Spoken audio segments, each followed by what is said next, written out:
哋今日咧就請到啦婦聯嘅家庭服務中心過嚟。咁啊，再自我介紹下啦。咁咧，我哋係嚟自姑娘咁同埋我嘅同事啦。咁教育，咁究竟今日咧會講到啲乜嘢咧？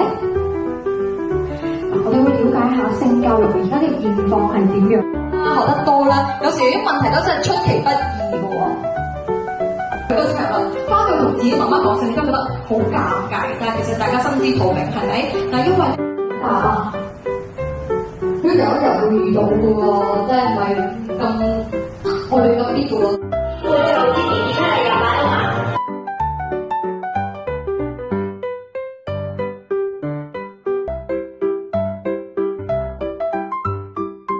一啲唔同階段嘅小朋友，佢哋呢啲性好奇問題，我哋應該點？